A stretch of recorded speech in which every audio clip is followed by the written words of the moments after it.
Marie, j'espère que vous allez tous et toutes très bien. Nous nous retrouvons aujourd'hui pour ma vidéo concernant mon budget du mois de mars.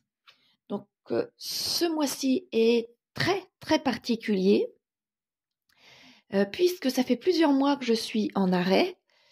Je viens de recevoir mon salaire et je viens d'appeler mon employeur. J'ai une grosse perte de salaire.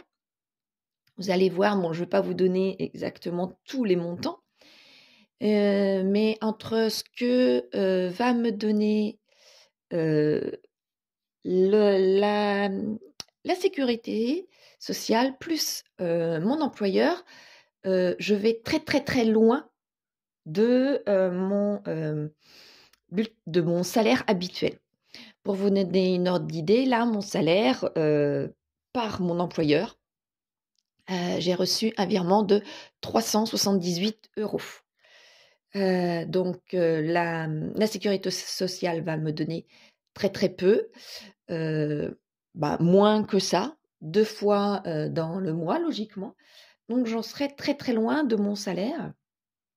Donc eh bien, je vais être obligée de faire un virement dans mon livret et pour avoir à peu près le salaire que j'ai habituellement. Voilà. Donc ça va être compliqué ce mois-ci. Mon employeur me disait que très logiquement, ça va durer à peu près 2 mois comme ça. Donc j'espère bien reprendre d'ici là. Mais quoi qu'il en soit, pendant 2 mois, eh bien, je vais avoir plusieurs centaines d'euros en moins sur mon salaire. Donc il va falloir que je fasse un virement de mon livret. Voilà. Donc pour ce mois de mars, je vais vous zoomer. Voilà. Pour ce mois de mars 2023, je vais avoir 3 rentrées. Mon petit salaire, mon livret, puisqu'il me manque du salaire. Je mets manque salaire, mais j'aurais pu mettre bien arrêt, prolongé, enfin, vous voyez, ce genre de choses-là. Voilà, c'est un petit peu trop juste pour vous. Voilà. Et j'ai toujours, quoi qu'il en soit, la CAF. Concernant mes dépenses, maintenant, reste toujours pareil, compte enfant et mon loyer. Voilà. Donc maintenant, je vais pouvoir passer aux dépenses fixes. Voilà. Donc, zut, si je reprends pas ce qu'il faut, j'avais préparé.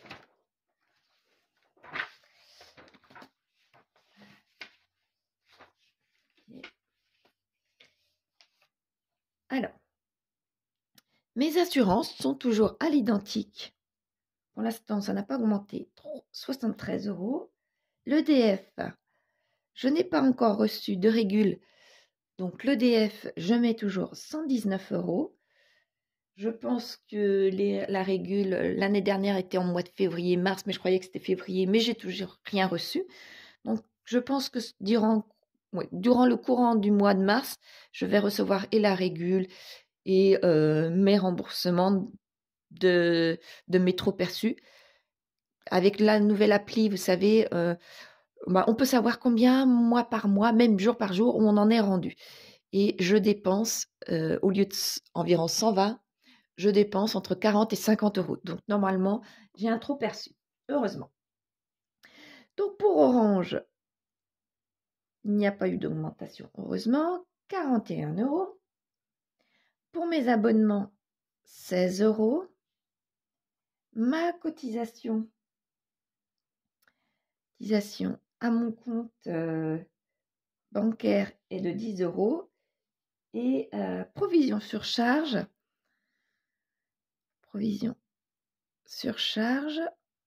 est toujours de 192 €, ce qui me fait un total de 151 € pour mes dépenses fixes.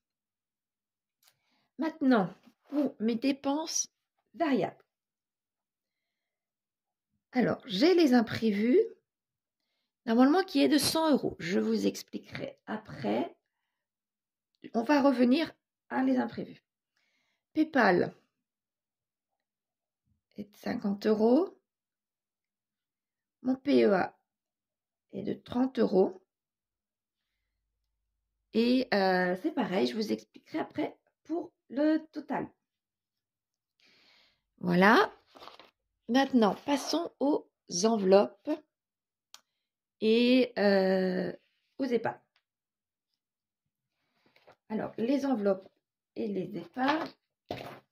L'enveloppe, j'ai mis la même chose, c'est-à-dire en alimentation.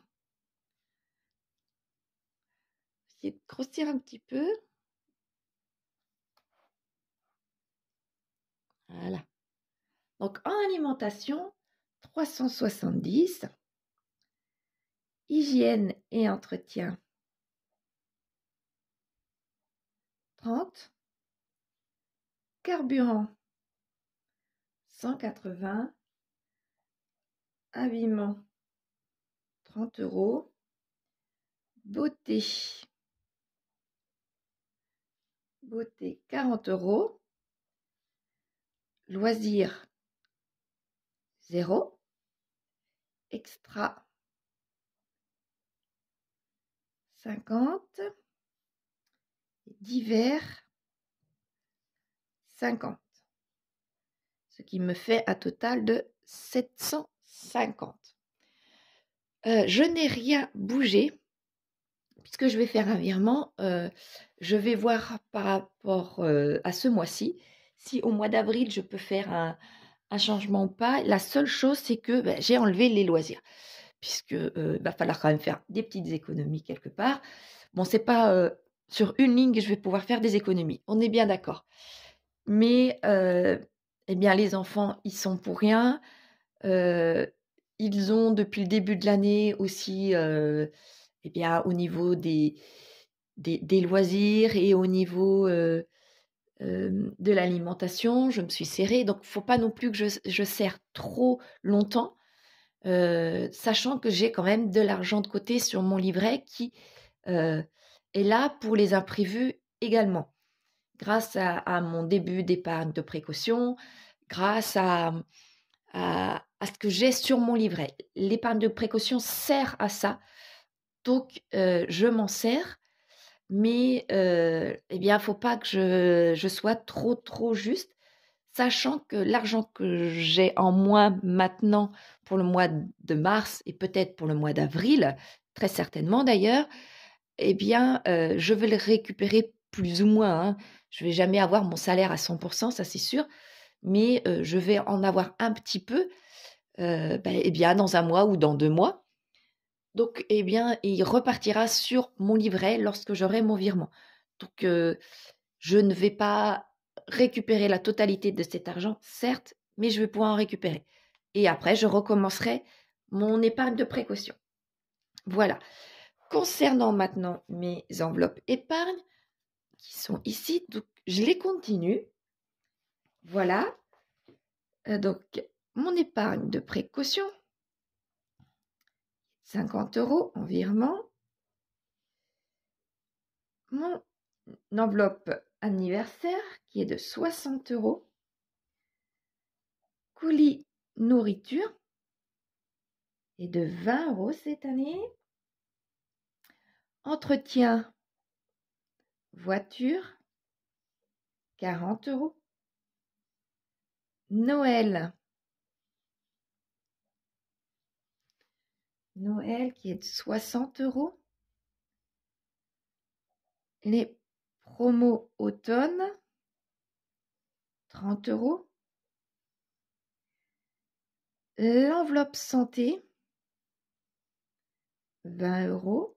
Vous voyez comme quoi je préfère mettre de l'argent en épargne pour la santé, puisque j'ai pas besoin tous les mois de piocher dedans, puisque en règle générale, si je vais à la pharmacie, ce n'est jamais que pour une crème ou un petit spray, ou très très peu. Et c'est pas tous les mois. Là, je l'ai utilisé, mon enveloppe d'épargne santé, depuis mon arrêt. Oui, c'est sûr. Mais là, ce mois-ci, le mois de février, je ne l'ai pas utilisé. Ou alors, c'est peut-être en début de mois, mais je ne m'en souviens plus. Et eh bien, mon enveloppe épargne peut augmenter comme ça, tout doucement. Et puis, l'année suivante, je peux piocher dedans. Moi, cette solution-là me convient très bien en mettant pour la santé dans l'enveloppe épargne et non pas dans les enveloppes mensuelles. Après, c'est au choix de chacun. Donc, après la santé, eh bien, j'ai mon stock alimentaire que je mets 50 €. Et les vacances, 60 €. Donc, j'espère que j'ai tout mis. 1, 2, 3, 4, 5, 6, 7, 8, 9. C'est bien ça.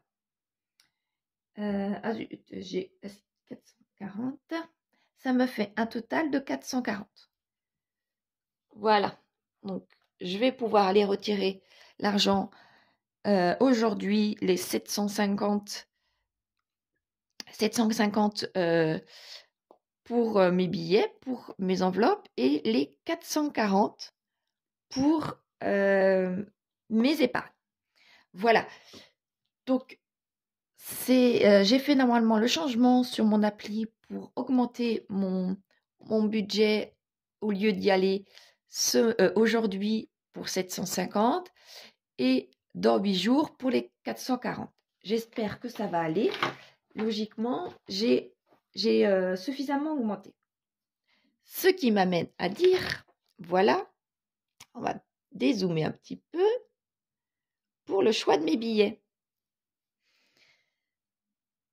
Pour le choix de mes billets, là, je vais vous mettre, eh bien, pour mes enveloppes, excusez-moi, ça sonne. Ça y est, je vous reprends. Donc, pour le choix des billets, voici comment je fais. Donc, je mets alimentation, 4 billets de 50, 5 billets de 20 et 7 billets de 10. Ça me fait 370. Voilà. En hygiène et en entretien, 3 billets de 10, ce qui fait bien 30. En habillement, alors j'ai oublié le carburant. En carburant, 4 billets de 20 et 10 billets de 10, ce qui me fait 180. En habillement, 3 billets de 10, ce qui me fait 30 €. Donc là, je ne vous ai pas expliqué tout à l'heure. Effectivement, j'ai gardé habillement. J'ai gardé aussi les extras et les divers, puisque les extras et divers, c'est plus lorsque j'ai les enfants. Ça, j'y tiens. Ça fait quand même 2 mois qui subissent ma situation. Et beauté et habillement, j'ai gardé, puisque j'ai pris, eh bien, ma foi, j'ai pris oui, j'ai pris pas mal de poids. Et mes vêtements ne me vont plus du tout. Mes pantalons, par exemple, eh bien, je ne mets plus le bouton du haut, pour vous dire. Je suis à plein dans le haut comme dans le bas, certainement dû à l'inactivité depuis plusieurs mois, mais j'avais déjà commencé à grossir.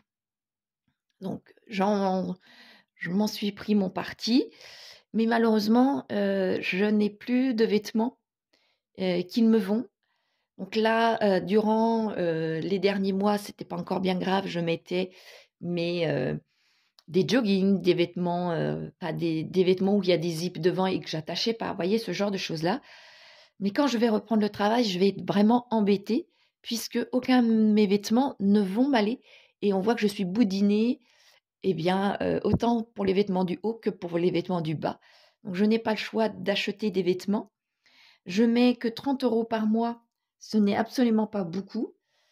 Donc, je vais être bien embêtée pour avoir la totalité d'une garde-robe lorsque je vais reprendre le travail, mais au moins je vais essayer de tourner avec ce que j'ai.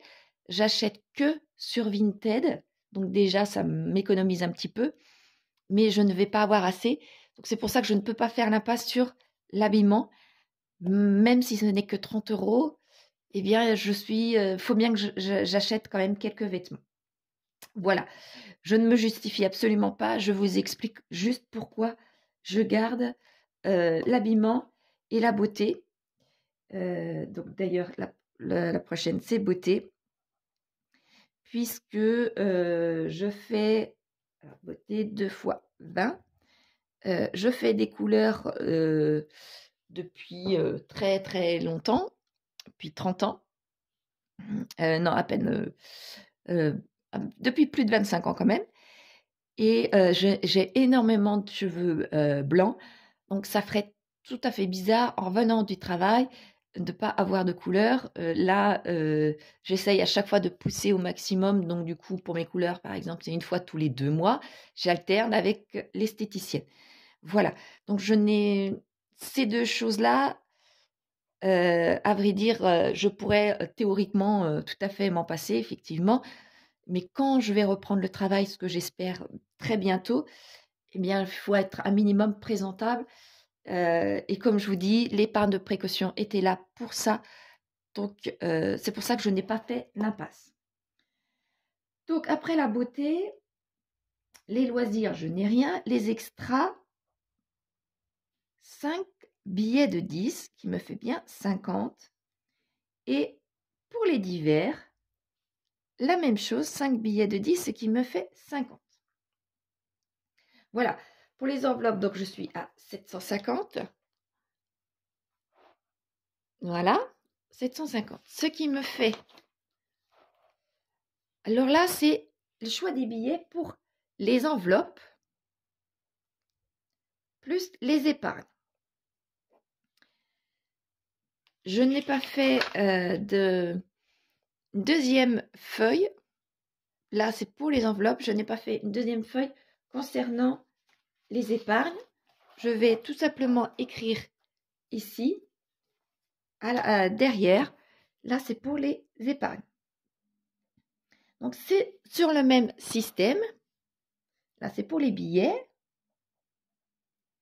Et là, c'est pour les totaux. Donc, on ne s'occupe pas de l'épargne de précaution étant donné que c'est un virement. Pour les anniversaires, alors c'est une fois 5, un billet de 5 et 50, pardon, et un billet de 10. Pour les colis de nourriture, je fais un billet de 20. Pour l'entretien de la voiture, 2 billets de 20. Pour Noël, un billet de 50 et un billet de 10. Promo de l'automne, un billet de 20 et un billet de 10. Ah zut, j'ai oublié d'écrire. 60, 20, 40, 60, 30. Pour la santé, un billet de 20, ce qui me fait bien 20 €. Pour le stock alimentaire, un billet de 50, ce qui me fait 50 €. Et pour les vacances, un billet de 50 plus un billet de 10. Ce qui me fait 60 €. Voilà. Donc là, j'ai tout. J'ai bien mis 9. 1, 2, 3, 4, 5, 6, 7, 8, plus mon virement, 9. Voilà. Donc, j'ai bien mes enveloppes, mes billets pour mes enveloppes. Et maintenant, j'ai mes billets pour mes épargnes. Ce qui me fait arriver là pour mon retrait, pour les billets de 50. j'ai 9 billets de 50. Quand je totalise, ce qui me fait 450 € et 16 billets de 20, ce qui me fait 320 et 37 billets de 10, ce qui me fait 370. Voilà, pour ça, c'est terminé. Maintenant, je sais combien il faut que je retire. J'ai malgré tout oublié de vous préciser pour mon budget. Donc, pour la totalité, là, je me retrouvais non pas à un budget zéro, mais je me retrouvais avec un plus de 134. Donc, ce 134-là, exceptionnellement, je le vais mettre là, pour les imprévus. Les imprévus, si vous vous souvenez, sont de 100 €. Et comme j'ai 134 en plus, eh bien, ça me fait 100 plus 134, 234. Vous me direz, pourquoi faire un budget à base de 0 si, eh bien, je fais un imprévu et au lieu d'avoir un budget à 0, je le fais, l'argent que j'ai en plus, je le mets en imprévu. Normalement, effectivement, je ne mets jamais l'argent que j'ai en plus. Je ne mets jamais là, parce que je prévois déjà eh bien, de l'argent en imprévu qui est de 100 €. Sauf que ce mois-ci, c'est quand même particulier. Il faut que je prenne de l'argent de mon livret. Je prends la totalité de... Enfin, pas la totalité, mais je prends ce qu'il faut pour avoir à peu près un salaire que j'ai habituellement, moins 100 ou 200 €, enfin entre 100 et 200 €. Et voilà, je m'arrange comme ça. Sauf que là, je pense que je vais avoir de nouveau des imprévus. J'ai des frais que je suis sûre que je ne vais pas voir arriver. Donc c'est pour ça que je préfère mettre ici l'argent que j'ai en trop, entre guillemets, à cause de ça. Donc, grâce à ça, je vais pouvoir mettre que j'ai un budget à base de 0. Voilà, j'espère avoir été claire.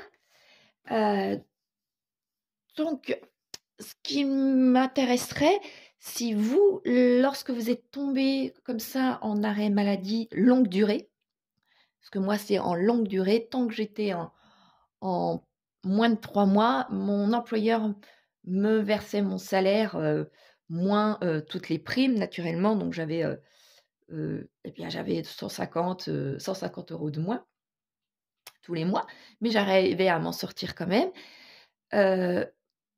Là, j'ai basculé dans la longue durée et eh bien, la marche est très, très basse, non pas haute, enfin, est très importante. Je voudrais savoir si vous avez été dans ce cas-là et comment vous avez réagi. Est-ce que vous aviez une épargne de précaution et vous en êtes servi dedans? Est-ce que tout simplement vous avez eu d'autres solutions que éventuellement je n'aurais pas eu moi? Expliquez-moi comment vous avez pu faire face à cette situation-là, à ce moment donné-là. Je serais ravie de savoir comment vous avez pu réagir, puisque moi, mon épargne de précaution, eh bien, elle n'avait pas eu le temps de monter à 2 mois, 2 mois de salaire, hein. J'en suis encore très loin. Donc, expliquez-moi comment vous avez pu faire. Donc, j'espère que malgré tout, voyez, là, je peux déjà mettre 378. Là. Expliquez-moi comment vous avez pu réagir face à cette situation et comment vous avez pu faire, quoi. Je serais vraiment ravie de voir comment vous avez pu réagir. Pour celles qui sont dans l'éventualité de ce genre de petites catastrophes. Comment vous anticipez ce genre de choses-là? Vous voyez, moi, j'ai commencé à anticiper, mais j'en étais pas rendue au point d'anticiper ne serait-ce que 2 mois de salaire, 2 mois de perte de salaire. Voilà, j'en étais qu'à 1 mois de perte de salaire et c'est pour ça que je veux avoir absolument, minimum 6 mois, d'épargne de précaution. C'est dans ce but-là. Je pensais pas en avoir besoin si vite, et bien, ça arrive, hein, voilà, mais au moins, je sais que je peux quand même malgré tout me dépanner pour ce mois-ci en tous les cas. Voilà, j'espère que vous avez pu faire votre budget du mois de mars et que vous vous attendez pas à avoir des surprises et que tout va bien se passer. Voilà, je vous dis eh bien à dimanche pour mon bilan de ma petite semaine puisqu'elle commence mercredi. Comme vous le savez, lundi et mardi, c'était une fin de mois, donc eh bien, c'était des journées blanches pour moi. Donc, je commence ma semaine et mon mois à partir d'aujourd'hui, mercredi, jusqu'à dimanche.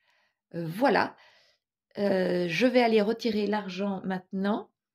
Je vous expliquerai ce que j'ai mis dedans dans mes enveloppes, mais elles sont à quelque chose près, à l'identique par rapport à cette semaine. Voilà, je vous dis à la prochaine, c'est-à-dire dimanche prochain. Et eh bien, amusez-vous bien à préparer vos budgets mensuels et de la semaine. Au revoir tout le monde et à dimanche. Portez-vous bien.